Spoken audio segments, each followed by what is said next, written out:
জ্ঞান লাভের সহজ যে পথ বা সহজ যে উপায়, সহজ যে ব্যবস্থা রয়েছে, সেই ব্যবস্থাটা মানুষ বুঝতে চাইছে না।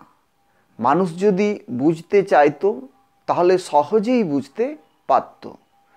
জ্ঞান লাভের সহজ পথ কি, সহজ ব্যবস্থা কি? জ্ঞান লাভের সহজ ব্যবস্থা হচ্ছে এই যে জগতে কি কি জানার আছে এটা আগে আমরা স্থির করব। তাহলে জগতে জানার আছে সত্যকে। জগতে সত্য কতগুলি আছে? সত্য রয়েছে তিনটি। সেই তিনটি সত্য কি কি? সেই তিনটি সত্য হলো প্রকৃতি, জীব এবং ঈশ্বর। তাহলে প্রকৃতির সত্যতা আমাদেরকে বুঝতে হবে, জীবের সত্যতা বুঝতে হবে এবং নিয়ন্তার সত্যতা বুঝতে হবে। তাহলে প্রকৃতির সত্যতা বুঝতে গেলে প্রকৃতির নাম, প্রকৃতির স্থান এবং প্রকৃতির গুণ, এই তিনটা প্রকৃতির যে প্রামাণ্য ভূমি রয়েছে, এই তিন ভূমিতে আমাদেরকে উত্তীর্ণ হতে হবে। তবেই আমাদের প্রকৃতি সম্পর্কে ধারণা সঠিক হবে। না হলে প্রকৃতি সম্পর্কে আমাদের যে ধারণা হবে সেই ধারণাটা হবে ভুল। ঠিক একইভাবে জীবের যে নাম, জীবের যে স্থান এবং জীবের গুণ, এই তিনটা যে প্রামাণ্য ভূমি রয়েছে জীবের, এই তিন প্রামাণ্য ভূমি যতক্ষণ না পর্যন্ত জীবের আমরা বুঝতে পারছি ততক্ষণ পর্যন্ত জীবের বোধ আমাদের আসবে না। ঠিক একইভাবে ঈশ্বরের নাম, ঈশ্বরের স্থান এবং ঈশ্বরের গুণ, এই তিনটা ঈশ্বরের যে প্রামাণ্য ভূমি রয়েছে, এই তিন প্রামাণ্য ভূমিতে যতক্ষণ না পর্যন্ত আমরা উত্তীর্ণ হচ্ছি বা উন্নীত হচ্ছি ততক্ষণ পর্যন্ত আমাদের ঈশ্বর বোধ লাভ হচ্ছে না। তাহলে সত্যের প্রামাণ্য ভূমি তিন এবং সত্যও তিন। তাহলে এই ত্রিসত্যের প্রামাণ্য ভূমিতে মানুষকে পৌঁছতে হবে, তবেই মানুষের বোধ সঠিক হবে। এবং এই অত্যন্ত সহজ উপায়কে মানুষ অনুসরণ করছে না বা এই উপায়টা অবলম্বন করছে না। কেন করছে না? কারণ প্রচলিত যে শিক্ষা ব্যবস্থা, আধুনিক যে শিক্ষা ব্যবস্থা, সেই শিক্ষা ব্যবস্থাতে শুধুমাত্র শব্দের বহুল ব্যবহার, শব্দেরই মাত্র পরিচয় রয়েছে, সেখানে স্থানের পরিচিতি নেই, গুণের পরিচিতি নেই। তাই বিদ্যা আংশিক হয়ে গেছে। শুধুমাত্র প্রাকৃত লোকের ভোগ্যবস্তুর ব্যবহারটুকু বিদ্যার দ্বারা কিছুটা জানা যাচ্ছে, কিন্তু ভোক্তা সম্পর্কে ধারণা কারো নেই, নিয়ন্তা সম্পর্কেও ধারণা কারো নেই। কারণ ভোক্তাকে খুঁজতে গেলেই, ভোক্তাকে বুঝতে গেলেই আরেকটি যে সত্য রয়েছে জীব, সেই জীবকে বুঝতে হবে। আর কার ব্যবস্থাতে খাওয়া হচ্ছে, ভোগ হচ্ছে, বা কার ব্যবস্থাতে জগৎ চলছে, সেই ব্যবস্থা কার, এটাকে বুঝতে গেলেই নিয়ন্তাকে বুঝতে হবে। আর নিয়ন্তাকে যখনই সে বুঝতে যাবে তখনই নিয়ন্তার প্রামাণ্য ভূমি রয়েছে, নিয়ন্তার প্রমাণের ব্যবস্থা রয়েছে, অর্থাৎ পূর্ণ মান কোথায় কিভাবে রয়েছে সেটা তাকে বুঝতে হবে। সেই সহজ পথে সহজভাবে যদি মানুষ বুঝতে চাইতো তাহলে সত্য লাভ করা, জ্ঞান লাভ করা বা কোনো জিনিসকে বুঝতে পারাটা অত্যন্ত সহজ হতো।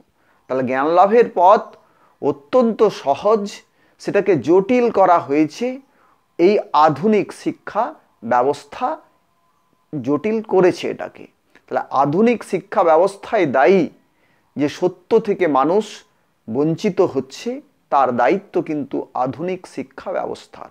তাহলে মানুষ যে প্রতিদিন স্কুল, কলেজ, ইউনিভার্সিটিতে বঞ্চিত হচ্ছে, প্রতারিত হচ্ছে, সত্য থেকে দূরে সরে যাচ্ছে, এর দায়িত্ব কিন্তু ওই শিক্ষাক্ষেত্রগুলির কেই নিতে হবে। অন্য কেউ কিন্তু এই দায়িত্ব নেবে না। কারণ যে মহান দায়িত্ব শিক্ষা প্রতিষ্ঠানের পালন করার কথা ছিল, যে সত্য শিক্ষা, সত্য দর্শন, সত্য বোধ, সঠিক বিদ্যা লাভ, এগুলো কিন্তু সেখানে নেই, তার ব্যবস্থা নেই। কেন ব্যবস্থাটা কেন করতে পারছে না?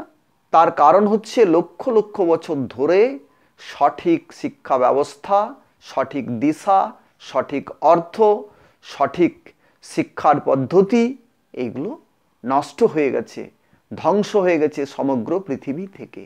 সেই শিক্ষা ব্যবস্থা আজ অবলুপ্ত।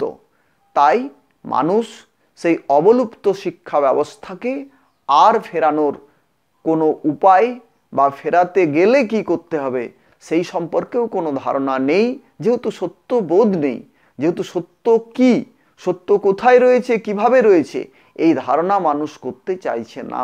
তাই মিথ্যা শিক্ষা, মিথ্যা বোধ এবং ভণ্ডামি বা শিক্ষার যে চূড়ান্ত অবিমৃশ্যকারিতা, অপরিণামদর্শিতা ভয়ঙ্কর দিকে নিয়ে চলেছে সমগ্র বিশ্ব মানবকে। কারণ বিশ্ব মানব আজ বিপন্ন বিদ্যার অভাবে। বিশ্ব মানব আজ চরম সংকটের মধ্যে রয়েছে। তার একমাত্র কারণ হচ্ছে বিদ্যা। বিদ্যার অভাবেই আজ পৃথিবীর সর্বত্র যে সংঘাত, সংঘর্ষ, বিবাদ, অশান্তি, ব্যাধি, রোগ, এত কিছু যে সংকট রয়েছে, এই সংকটের মূল কারণ হচ্ছে অবিদ্যা।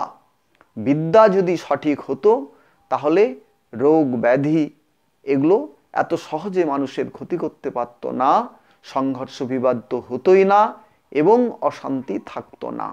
তাহলে সহজ পথ থেকে সরে গিয়েই বা সহজ বিদ্যার যে রাস্তা থেকে সরে গিয়েই আজ মানুষের এত বিপদ এবং এত জীবন এত কঠিন হয়ে গেছে। জীবন এত জটিল ছিল না। জীবনের জটিলতার কারণ কি? জীবনের জটিলতার কারণ হচ্ছে অবিদ্যা, অশিক্ষা, ভ্রান্ত শিক্ষা, ভুল শিক্ষা, মিথ্যা শিক্ষা।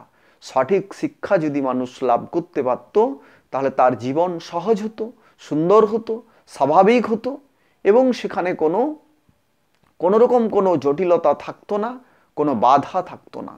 আর যখনই মানুষের গতি বাধাহীন হতো তখন সমস্ত কিছু সুন্দর, স্বাভাবিক, ভালো হতো।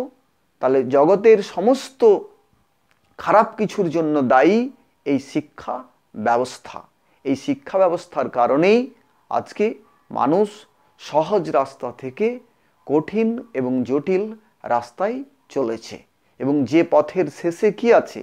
যে পথের শেষে আছে অকাল মৃত্যু, যে পথের শেষে আছে রোগ ব্যাধি, সংঘর্ষ বিবাদ ও অশান্তি, সংশয় সন্দেহ।